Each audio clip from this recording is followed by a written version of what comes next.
Des familles sahraouis fuient Tindouf, malgré l'étau de l'armée algérienne. Des dizaines de familles sahraouis ont fui, ces derniers jours, les camps de Tindouf pour aller trouver refuge dans le nord de la Mauritanie. Les tracasseries de l'armée algérienne sont derrière ce ras-le-bol sans précédent. C'est à travers le petit commerce que les populations de Tindouf réussissent à meubler leur quotidien et tromper l'oisiveté à laquelle elles sont condamnées, depuis plus de 4 décennies, par leurs geôliers algériens et du Polisario. Mais, selon le quotidien Al-Masset dans son édition de ce vendredi 12 octobre, ces populations viennent d'exprimer soudainement leur ras-le-bol face à l'implacable étau que l'armée algérienne a encore resserré, ces dernières semaines, pour entraver leurs activités commerciales de subsistance.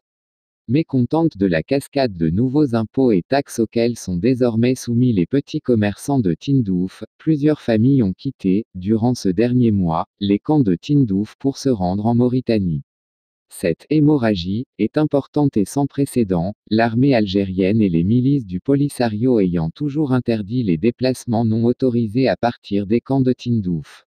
Selon les sources d'Al-Masset, les autorités algériennes viennent d'imposer, ces dernières semaines, à tous les camions, citernes et même véhicules légers entrant ou sortant de Tindouf de payer des redevances.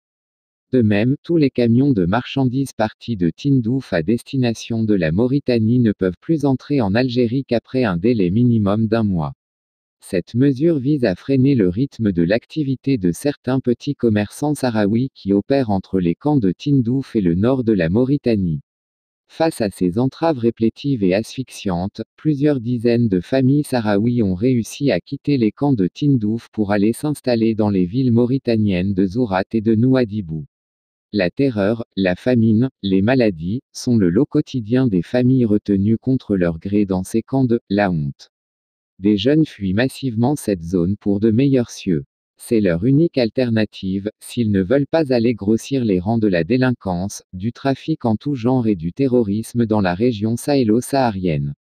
Le régime militaire algérien est responsable de cette situation.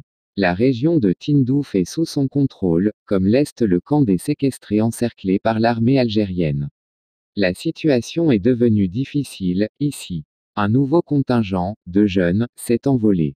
Personne, ici, dans les camps, ne peut ouvrir la bouche pour s'exprimer, telles sont les phrases terribles qu'un Sahraoui établi à Tindouf a transmises au quotidien proche de la gauche marocaine.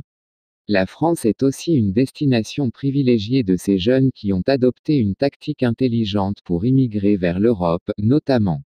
Ces jeunes utilisent des visas pour Cuba et, une fois arrivés en Espagne, ils présentent des demandes d'asile qui leur permettent de circuler librement dans l'espace européen, en prenant soin de détruire les documents algériens dont ils disposent.